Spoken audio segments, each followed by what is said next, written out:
큰 무대를 경험하고 나서 더 그 정도 무대에 서면 좀 떨 줄 알았더니 하나도 안 떨더라고. 그죠? 말을 잘못한 것 같아요. 할렐루야. 하나님 살아계십니다. 살아계신 그 하나님의 은혜와 평강과 축복이 우리 모두 가운데 풍성하게 되기를 주의 이름으로 축복합니다. 박사과정 하면서 폴틸리라고 하는 신학자 공부를 하다가 새삼 롤로메이라고 하는 심리학자를 이렇게 알게 되어지고 그분의 저서를 이렇게 하나 다시 읽게 되는 계기가 되었습니다. 그래서 창조적 용기라고 하는 책을 읽으면서 되게 많은 감동을 받고 도전을 받았던 그런 과정들이 있었습니다. 이 롤로메이가 이 창조적 용기라고 하는 그런 책에서 이 세상을 살아가면서 극복해야 될 여러 가지가 있는데 이 어려운 문제를 극복해 가기 위해서 필요한 것이 뭘까? 어떤 사람들은 물질이다. 또 어떤 사람들은 기술이다. 어떤 사람은 권력이다. 환경이다. 이런 사회적 문제를 이야기하지만 무엇보다도 중요한 건 용기가 중요하다라고 이야기를 합니다. 사람의 행복, 불행, 실패, 성공을 좌우하는 일들, 사실은 이 모든 일에 용기가 필요하다라고 이야기하면서 4가지 정도의 용기를 이야기합니다. 첫 번째는 신체적인 용기입니다. 육체적 용기죠. 내가 홀로 있는 것을 거부하지 않을, 내가 홀로 있는 것을 두려워하지 않을, 그리고 헤쳐나가는데 내가 그만한 힘이 있다고 하는 것을 가지고 있는 그런 것, 그런 용기를 이야기합니다. 사실은 우리가 건강하지 않으면, 신체적으로 건강하지 않으면 여기 와서 예배할 수도 없잖아요. 그렇죠? 그런 그 신체적인, 육체적인 용기가 필요하다. 두 번째 용기는 도덕적인 용기입니다.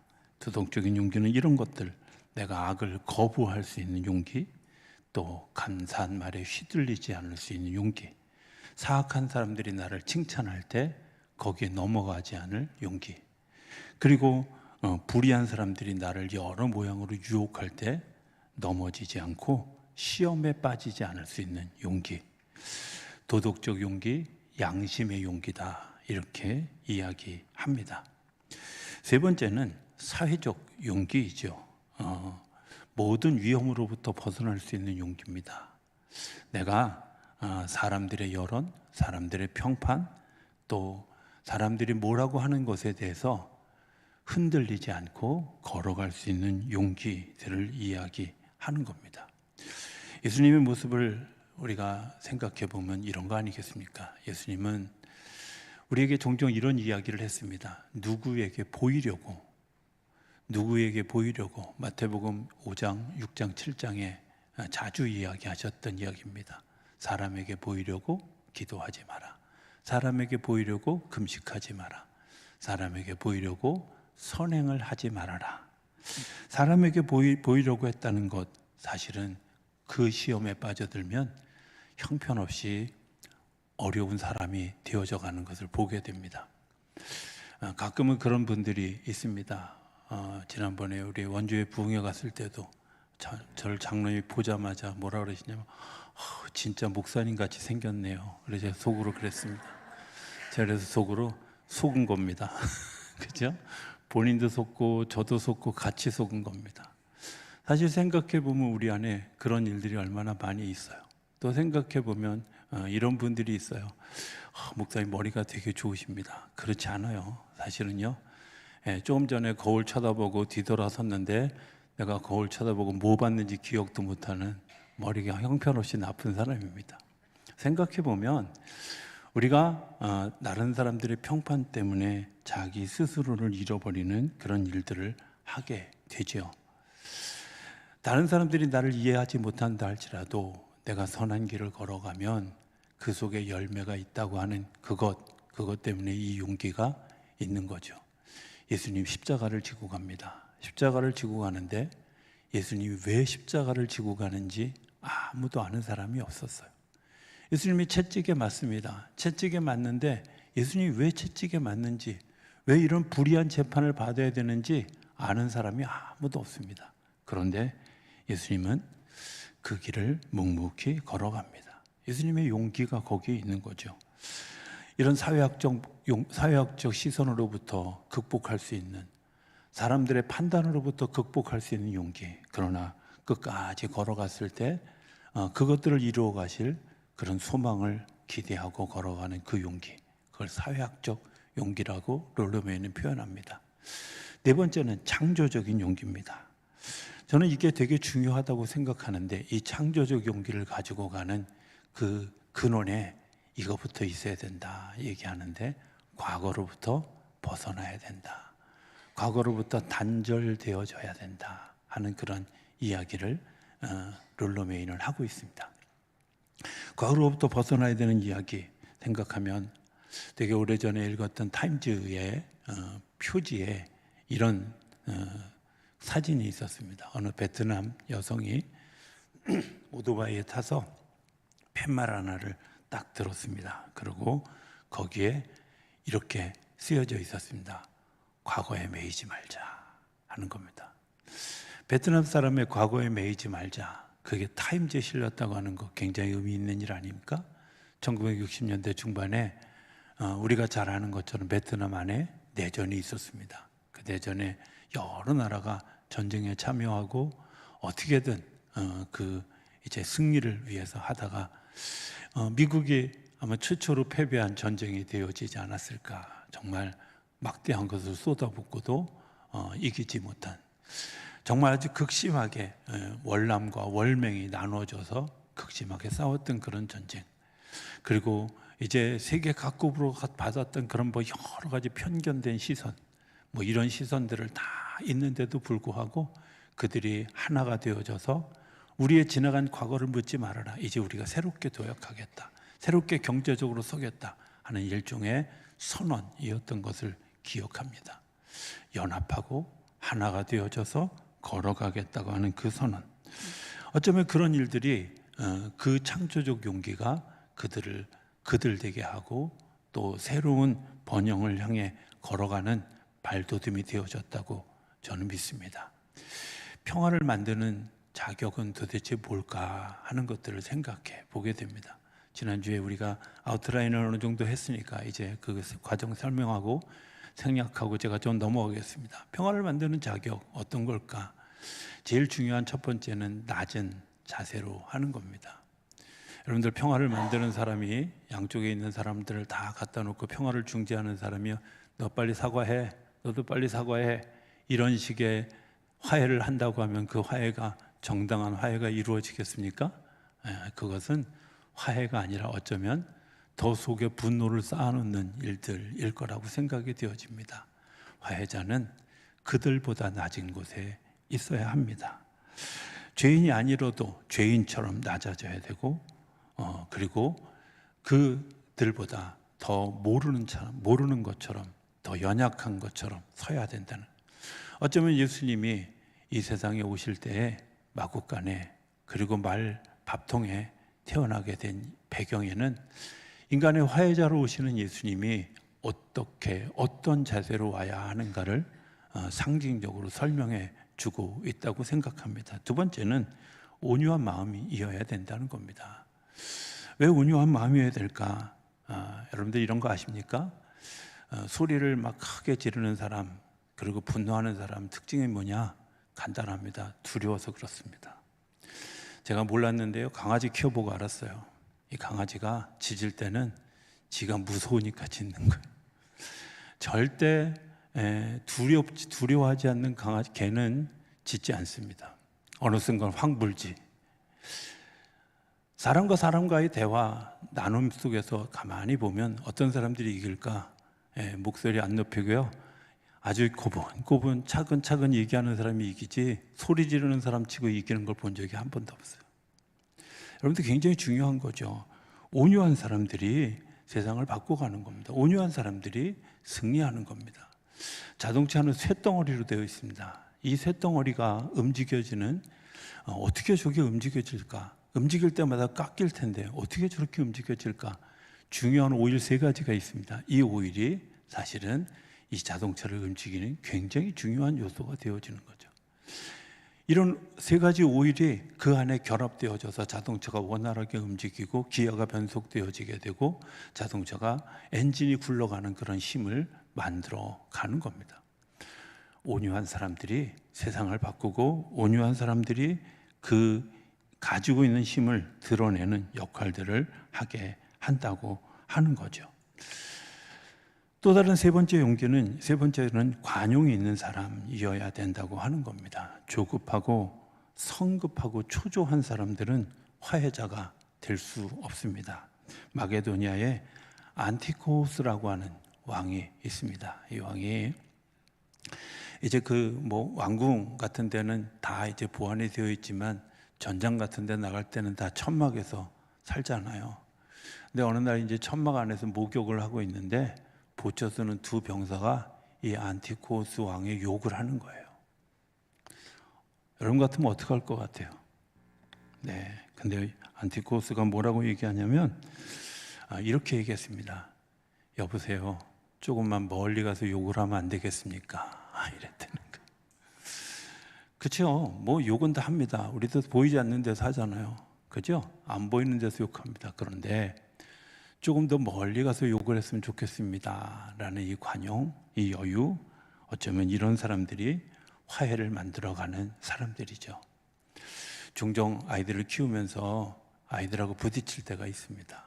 그런데 그때마다 제 마음속에 늘 이렇게 생각하게 하는 하나의 어떤 관용어구 같은 이야기가 있습니다. 이게 뭐냐? 누가 관용을 베풀어야 될 것인가 하는 질문입니다. 큰 사람이 작은 사람을 향해서 하는 겁니다. 우리는 하나님의 큰 사랑이 우리에게 관용을 베풀어줘서 오늘 내가 살아가는 거죠. 때로는 정말 이해 안 되고 지금 이 순간에는 극복하기 어려운 그런 일들이지만 그때마다 다시 생각하고 다시 그것들 받아들이는 가장 커다란 이유는 그래, 큰 사람이 어른이 하는 거지 하는 생각을 하게 되죠. 네 번째는 인내를 가진 사람이어야 한다고 하는 겁니다.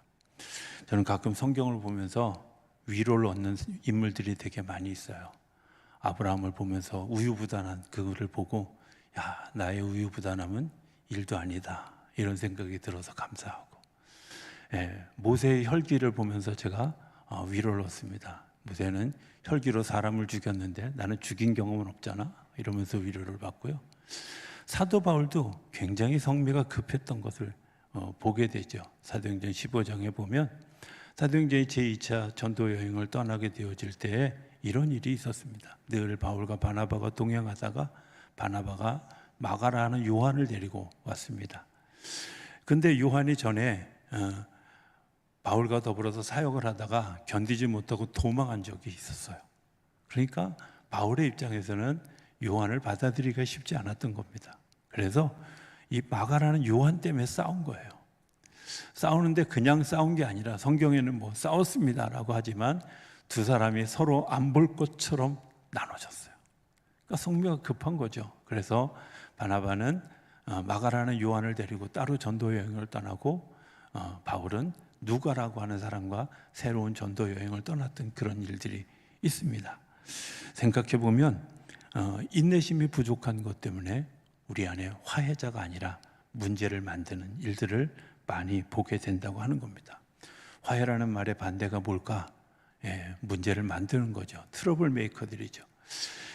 로마서 1장에 보면 이런 사람들이 일종의 트러블 메이커가 되는 것을 이야기하는 것을 보게 됩니다. 당짓는 거, 분쟁하는 거, 수근수근하는 거, 비방하는 거, 교만한 거, 이런 사람들을 트러블 메이커라고. 이런 사람들 되게 많죠. 이 말 저 말 옮기고 다니고 분열을 일삼고 평화롭게 사는 사람들에게 불 지르고 가는 곳마다 좌충우돌해서 말썽을 피우는 사람들, 어떻게 해야 될까? 처방은 뭘까? 여러분들이 이 처방은요, 피스메이커들이 세워지는 겁니다. 평화를 만드는 한 사람이 또 다른 사회를 만들어가는 거죠. 평화를 만들어가는 그 사람을 통해서 이 트러블 메이커가 극심한 사회 속에 하나님의 역사를 세워가는 거죠. 예수님이 그 모범처럼 이 땅에 오셨습니다. 예수님이 그것을 위해서 다음의 세 가지를 되게 중요하게 여기며 걸어왔던 것을 보게 됩니다. 첫 번째는 예수님이 기도했다는 겁니다. 저는 종종 성경을 읽으면서 이런 생각을 합니다. 예수님 도대체 무슨 기도하셨을까? 하나님 내게 능력 주셔서 떡 5덩어리 가지고 5천 명 먹이는 역사를 이루게 해주십시오. 이런 기도했을까요? 저는 그런 기도했다고 생각하지 않습니다. 예수님은 가는 곳곳마다 그 지역을 축복하고 그 지역에 하나님의 역사가 일어나기를 기도했을 것 같고, 또 정말 안타까운 사람들을 보면서 중보하며 기도했을 것 같고, 낙심한 사람들을 위해서 중보하며 기도했을 것 같아요. 생각해 보면 예수님의 늘 관심사는 나보다 안타깝게 여기는 어두운 곳에 있는, 또 연약한 곳에 있는 사람들을 향한 관심이었고, 그런 지역에 대한 관심, 소위 트러블 메이커들을 향한 관심을 사랑으로 바꾸는 작업을 위해서 예수님이 기도하셨다는 거예요. 두 번째는 그가 따라간 일들은 평화를 위해서 먼저 의를 갖추게, 하나님의 뜻이 무엇인가 하는 것을 늘 생각했다고 하는 것입니다. 하나님의 뜻이 무엇인가 하는 거죠. 이게 하나님의 뜻이라면 내가 기꺼이 믿음으로 걸어가겠다, 감당하겠다. 저는 종종 이런 생각을 해봅니다. 예수님이 자원에서 그 풍랑이 있는 바다 위를 걸어가셨을까? 생각해보면 예수님에게도 위험한 일이고요. 예수님도 주무셔야 되는데 밤 사경 새벽 2시에 거기를 가는 건 그렇게 쉬운 일이 아닙니다. 그런데 하나님의 뜻이 뭐예요? 그 백성들이 주저앉지 않는 거예요. 그 백성들이 실망하지 않는 거예요. 예수님이 기꺼이 그 길을 걸어가는 거죠. 때로는 당신의 의가 필요한데도 불구하고 하나님의 의 때문에 바리새인들이, 사두개인들이 그렇게 고발하는 데 대해서, 그것에 대해서 변론을 적당히 하고 뒤로 물러서고 결국 십자가에 자기 자신을 다는 그런 희생까지도 걸어갔다는 거예요. 예수님이 늘 생각했던 것, 하나님의 궁극적 의가 무엇일까? 하나님의 뜻이 무엇일까? 하는 거였죠. 세 번째는 예수님이 이렇게 이야기합니다. 대가를 치르지 않고는 화평은 없다는 겁니다. 내가 대속물이 되어지지 않건, 희생을 지불하지 않고는 결코 이런 화평이 이루어지지 않는다고 하는 겁니다. 사람과 하나님 사이에서도 화평을 위해서 화목제물이 필요한 것처럼 사람 사이에서도 그런 희생이 뒷받침되어야 되는 거죠. 신명기에 보면 민수기에 보면 16장 47절 48절에 이런 이야기가 있습니다. 아론이 모세의 명령을 따라 향로를 가지고 회중에게로 달려간 즉 백성 중에 열병이 시작되었는지라 이에 백성을 위하여 속죄하고 넘겨주세요. 죽은 자와 산 자 사이에 섰을 때 연병이 그쳤다. 무슨 얘기냐면 이스라엘 백성들이 죄를 짓고 지금 연병이 생겼습니다. 연병이 생겼는데 아론이 자기가 가지고 있는 그 향로에 불을 붙여서 그들 사이에 들어간 거예요. 하나님, 내가 저들을 안 살려주면 내가 연병에 걸려도 좋습니다 하고 들어간 거예요. 희생이죠. 하나님이 그를 연병에 걸리지 않게 하기 위해서 연병이 그쳤다는 겁니다. 화해자는, 평화를 만드는 사람들은 내가 그 자리에 서는 거죠. 우리가 잘 아는 사선을 넘어서라고 하는 그 글을 쓴 일본의 유명한 우찌무라 간조라고 하는 분이 있습니다. 그분이 제가 가슴에 와닿은, 나한자촌에 가서 선교하려고 들어갔는데 그들이 자기를 거부합니다. 나한자들은 정상인들을 거부하죠. 자기와 같지 않다고 생각하는, 거부당하는 자기를 보면서 하나님께 이런 기도를 합니다. 하나님, 제가 문둥병자가 되게 해주십시오. 내가 저들에게 복음을 전하기 위해서 문둥병자로 살아가겠습니다. 그가 말년에 문둥병자가 되어 그들과 더불어 살아갔던 이야기, 굉장히 유명한 이야기죠. 성경은 이렇게 얘기합니다. 화평하게 하는 자는 하나님의 아들이라 일컬음을 받을 것이다. 에베소서 2장 13절 14절에 보면 이렇게 얘기합니다. 이제는 전에 멀리 있던 너희가 그리스도 예수 안에서 그리스도의 피로 가까워졌느니라. 그는 우리의 화평이신지라 둘로 하나를 만드사 원수된 것 곧 중간에 막힌 담을 자기 육체로 하셨다. 하나님의 아들 예수 그리스도, 그분과 더불어 살아가는 것, 그분으로 살아가는 것, 그분의 의가 우리 가운데 있는 것, 그리고 그분이 행하신 것이 우리 안에 나타날 때 비로소 우리가 하나님의 아들이라 일컬음을 받게 되어지는 줄로 믿습니다. 하나님과 나 사이의 벽을 허는 허물, 주님 그것을 위해서 대속물로 주셨습니다. 이제 사람과 사람 사이에, 그리고 그 사람과 하나님 사이에 있는 그 벽을 헐기 위해서 주님이 나를 사용하시려고 우리를 부르셨다면 나는 어떻게 응답할 수 있을까? 오늘 성찬의 의미는 그런 의미였으면 좋겠습니다. 주님이 정말 형편없는 제자들 앞에 두고 마지막 만찬을 베풀며 이야기합니다. 이것은 내가 너희를 위해 주는 내 몸이다. 여러분들 그냥 몸이 아니라 내 몸이다. 너희를 위해서 주는 대속물이다. 너희 안에 그런 그 깨달음 없는 너희들의 안에 지금 자기 자신을 모르는 그 모습이 내 피가 너희 가운데, 내 몸이 너희 가운데 들어갔을 때 너희가 내 세포와 같은 세포가 살아나기를 소망한다. 주님의 마음이죠. 주님이 우리를 위해서 포도주를 나누어 주시면 이것은 내 피다라고 이야기합니다. 무슨 의미가 있을까? 우리가 옛날 그 동화나 또 혹은 옛날 이야기 가운데 이런 이야기들 많이 있죠. 누가 죽어가는데 당신의 살을 베어가지고 피를 입속에 흘려서 그를 살리는 이야기들을 우리가 들어본 적이 있을 겁니다. 저는 예수님의 그 성찬 보혈을 생각할 때마다 가끔 그런 생각을 합니다. 예수님이 우리를 피를 공급해 주시는 것, 우리를 살리려고 하는 행위였다고. 우리를 살리려고 하는 그 귀한 은혜, 귀한 사랑. 이제 말씀을 귀로 들었다면 이제 몸으로 우리가 주님을 경험하는 이 성찬의 자리에 여러분들을 초대합니다. 그리고 그것 때문에 정말 이 세상을 바꾸어가는 피스메이커가 되는 여러분들 모두가 되어줄 수 있게 되기를 주의 이름으로 축복합니다.